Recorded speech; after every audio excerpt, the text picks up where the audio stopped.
Caminhos da espiritualidade. Este é o tema da série de mensagens deste mês de novembro.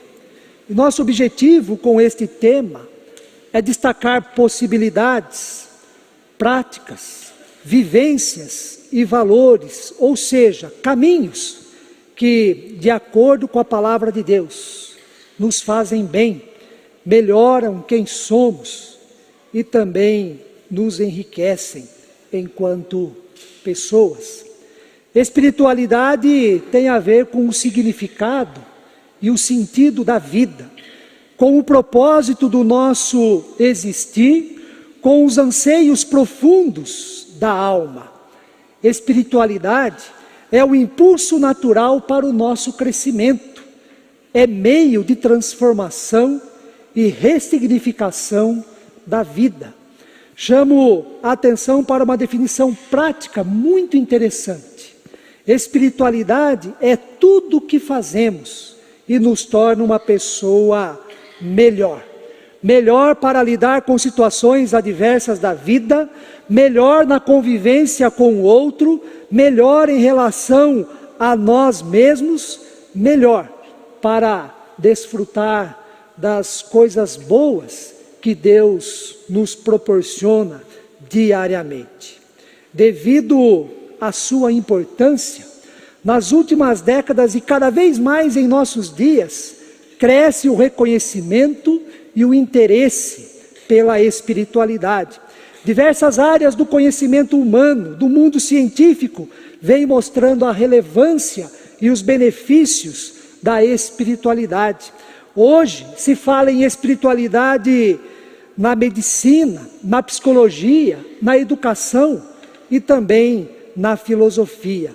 E em meio a tantas propostas, publicações, palestras e possibilidades, temos que ter cuidado, temos que ser criteriosos, saber separar, distinguir, discernir a boa da má espiritualidade. Há orientações práticas e ensinamentos sobre a espiritualidade que, num primeiro momento, parecem boas, são atrativas, mas as consequências, lá na frente, os resultados, são prejudiciais e danosos. Em vez de fazerem bem, fazem mal. Em vez de ajudarem, atrapalham. Em vez de promoverem saúde, geram enfermidade. Há falsas promessas no campo da espiritualidade que, em vez de contribuírem, nos levam à frustração e ao sofrimento. O melhor critério, a melhor referência, a principal referência para uma espiritualidade saudável, viva, benéfica, construtiva, é Jesus Cristo. Na sua plena humanidade, Jesus praticou e abriu caminhos para uma espiritualidade efetiva e benéfica, pautada na comunhão e na vida com Deus. Nesse sentido, é que ele, Jesus, se torna o modelo, o paradigma, o centro da nossa espiritualidade. Pois a espiritualidade centrada em Cristo nos enriquece, nos fortalece enquanto pessoas, dá condições, suporte e confiança para enfrentarmos e passarmos momentos difíceis e complicados. A espiritualidade centrada em Cristo Jesus nos conforta, nos abraça e faz com que experimentemos a maravilhosa graça de Deus na simplicidade da vida e das coisas do dia a dia, as quais acabam nos edificando. Em Cristo temos a espiritualidade do amor e não do ódio, a espiritualidade do perdão e não da condenação, da comunhão e não do distanciamento ou da solidão, a espiritualidade da paz e não da guerra, da unidade em meio às nossas diferenças, a espiritualidade do respeito e não da agressão. Em Cristo, aprendemos os caminhos da espiritualidade, do compartilhamento, da solidariedade e também da comunhão com Deus e uns com os outros. No versículo que lemos no Evangelho de Lucas, no 6º capítulo, percebemos 2 caminhos percorridos por Jesus no que se refere à espiritualidade que edifica. O versículo 12 diz assim, ou melhor, inicia assim: naqueles dias, ou seja, Jesus está no início do seu ministério, diversas curas estão sendo realizadas por ele, a sua fama é grande, multidões o seguem, e já se iniciaram também os conflitos com os escribas e fariseus. Naqueles dias a vida não era fácil para a maioria das pessoas, devido à situação política, econômica, social e até religiosa daquela época. Havia miséria, havia sofrimento, havia muitas vezes a falta de perspectiva em relação ao futuro, sobre o que fazer, e a espiritualidade estava muito fraca, abaixo daquilo que é o ideal, conforme a vontade de Deus. E neste contexto, o primeiro caminho da espiritualidade vivida e praticada por Jesus encontra-se nas palavras: naqueles dias retirou-se para o monte. Naqueles dias retirou-se para o monte. Em meio à agitação, Jesus se retira. Ele busca isolar-se, ficar sozinho, ter um momento de silêncio, não quer ninguém por perto. Este é o caminho da solitude, não da solidão. Solitude é diferente de solidão. Solidão é sofrimento, machuca, entristece, faz mal. Solitude é o contrário, faz bem, é tempo produtivo, enriquece a alma. Jesus sabia muito bem o quanto é fundamental na vida de todos nós retirar-se, isolar-se, afastar-se de tudo e de todos. É por isso que esta atitude, este caminho percorrido por Jesus foi frequente em seu ministério. Na leitura dos evangelhos vamos perceber que várias e várias vezes Jesus se retira, se afasta, se isola da multidão e até mesmo da companhia dos seus discípulos. Este é o primeiro caminho que aprendemos com Jesus na prática e cultivo da espiritualidade benéfica que nos faz bem. Talvez você possa pensar e se questionar, mas como fazer isto em meio a tantos compromissos, em meio a tantas coisas para fazer, em meio à correria do nosso dia a dia? Jesus também não teve uma vida fácil, tranquila, menos agitada do que a nossa. Na verdade, ele tinha uma missão dada por Deus para cumprir. E o que ele fazia era de fundamental importância na vida de milhares de pessoas. Ele curava todo tipo de enfermidade, expulsava demônios, perdoava pecados, ensinava o reino de Deus, praticava a solidariedade, alimentava a multidão faminta, valorizava os marginalizados e concedia salvação aos pecadores e pecadoras. Jesus sempre foi cercado, procurado, buscado pelas multidões e lidava também com os grandes conflitos da vida humana, grandes conflitos da religião naqueles dias. Mas, em meio a tantas coisas para fazer no cumprimento da missão que ele recebera de Deus, Jesus se retira, Jesus se afasta de toda a agitação do seu dia a dia. Ele se desligava por alguns momentos, por alguns instantes da vida social, dos interesses e das necessidades das pessoas. Ele subia ao monte para ficar sozinho, em silêncio, em solitude. Se Jesus, o Filho de Deus, com a missão que tinha por realizar, se retirava, se isolava, se desligava de tudo e de todos, então este é um caminho muito importante para ser praticado por nós quando o assunto é espiritualidade. Mesmo com a correria do dia a dia, em meio aos compromissos assumidos, a vida atribulada, as preocupações, devemos encontrar tempo e espaço para nos retirarmos, ficarmos sozinhos, em silêncio, valorizar e praticar a solitude. No entanto, não basta retirar-se, não basta esse isolamento, ficar sozinho. Jesus nos ensina e nos mostra que, quando assim procedemos, devemos também, como caminho, outro caminho da espiritualidade, praticar a oração. Diz o versículo que nós lemos: naqueles dias, retirou-se para o monte, a fim de orar. Este é o segundo caminho percorrido por Jesus na prática da espiritualidade. Nele, vemos que o isolar-se não é tempo perdido, não é tempo inútil. O isolar-se não é um passatempo sem propósito. Ao se retirar, no silêncio, na quietude, Jesus se dedicava à oração. Jesus se entregava de corpo, alma, com seu coração, com a sua mente, com a sua vida, à oração.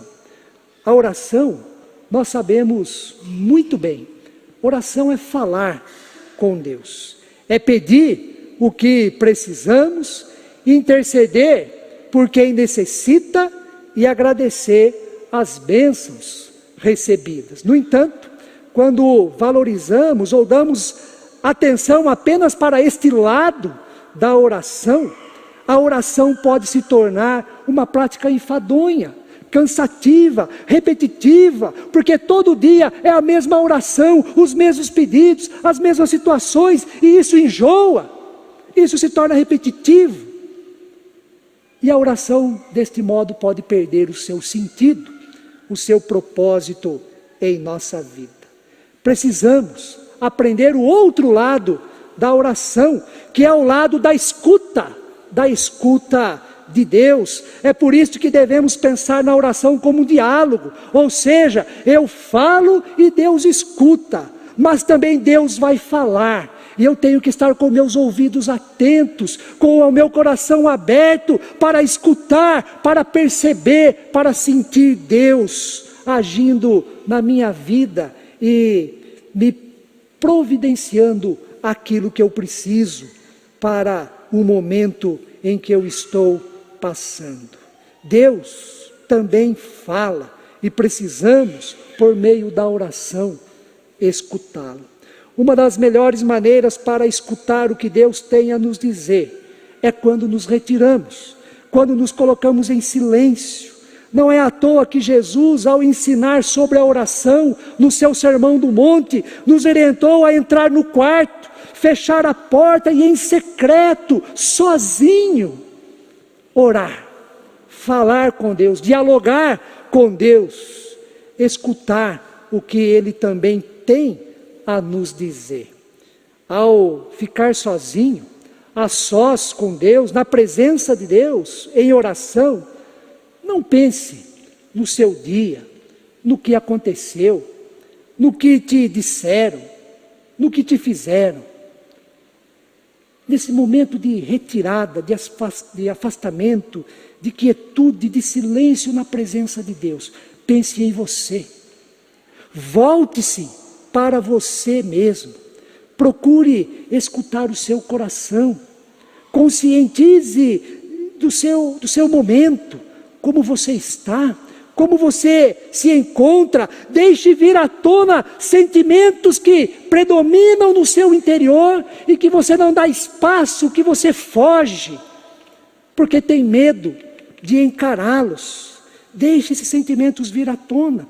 Converse com você mesmo e converse com Deus também. Esta foi a atitude do salmista ao dizer para si mesmo: por que estás abatida, ó minha alma? Por que te perturbas dentro de mim? E o salmista responde para si mesmo: espera em Deus, pois ainda o louvarei. Converse com você mesmo, no silêncio, ao retirar-se, no momento de oração. Deixe Deus falar. Fique quieto. Pense em você. Pense em você. Na espiritualidade cristã, é imprescindível o autoconhecimento. O reverendo Leontino Farias dos Santos, pastor da nossa igreja, no livro que publicou recentemente, Espiritualidade na Pós-Modernidade, nos diz que, abre aspas, espiritualidade implica em autoconhecimento, o qual se dá pela introspecção, pela reflexão de si, pelo conhecimento dos nossos limites e das nossas potencialidades. Fecha aspas. Para te ajudar, no momento de oração, acrescente e utilize a palavra de Deus. É a prática que já vem sendo muito enfatizada, de que nós precisamos orar com a palavra de Deus e de acordo com a palavra de Deus. Neste momento de quietude, de se retirar, de se isolar de todos e de tudo, momento de oração entre você e Deus, onde você para de falar um pouco e deixa Deus falar. Pense em você, volte para você, desse momento. Pense, considere, memorize e repita alguns versículos bíblicos, a fim deles fazerem sentido e se relacionar com a sua vida. Comece com os versículos bíblicos mais conhecidos. O Senhor é o meu pastor e nada me faltará. Repita: o Senhor é o meu pastor, nada me faltará. Que este versículo não seja só da boca para fora, mas procure sentir isso em seu coração. O Senhor é o meu pastor, nada me faltará. Ou então, fale João 3,16, porque Deus amou o mundo de tal maneira, Deus amou o mundo de tal maneira que deu o seu Filho. Um outro versículo para este momento vem de Jesus: vinde a mim, todos que estáis cansados e sobrecarregados, e eu vos aliviarei. Eu vos aliviarei. Deixe Deus falar com você. Deixe Deus mostrar. Escute o que Deus tem a dizer e use as palavras do Senhor para este momento de oração, de isolamento, de retirada, de quietude. Para concluir, com Jesus, aprendemos 2 caminhos da espiritualidade que edifica, que constrói, que soma, que nos ajuda e que fortalece. Enfim, que nos faz bem. Todos nós sabemos muito bem que no mundo de hoje, em nossos dias, embora importantes, não é fácil praticar os caminhos demonstrados por Jesus. Retirar-se e orar. Mas fazemos o convite e desafiamos você a assumir este compromisso. É para o seu bem. No início, não se cobre tanto, não seja exagerado, não crie dificuldades. Comece com 10 ou 15 minutos do seu dia, essa retirada, este isolamento, este momento de oração, mas oração de silêncio, em que Deus vai falar. 10, 15 minutos do seu dia, ou então, meia hora, 2 vezes na semana. Penso que não é pedir muito, é um bem para você mesmo. Selecione o melhor período do dia, da semana, um lugar adequado, calmo, tranquilo, que ninguém vai te atrapalhar neste momento de prática da espiritualidade. Jesus escolheu o monte. Para nós é difícil escolher um monte aqui na cidade de São Paulo. Para Jesus era mais fácil, mas ele escolheu o monte. Retirou-se para o monte. E o período que Jesus escolheu foi à noite. Foi à noite. E conforme o texto bíblico, naqueles dias, retirou-se Jesus para o monte a fim de orar e passou a noite orando. Como isso fazia bem para Jesus? Era momento de encorajamento, era o momento que Jesus saía fortalecido. E diz o texto aqui que Jesus passou a noite neste diálogo com Deus. Penso que aqui a experiência de Jesus é aquela que de vez em quando nós temos. Nem viu o tempo passar.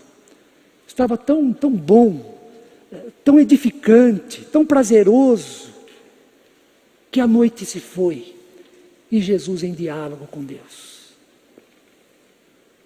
Saiba que a espiritualidade centrada em Cristo é qualidade de vida, é crescimento, é comunhão com Deus, é mudança para melhor. Que Deus assim nos abençoe.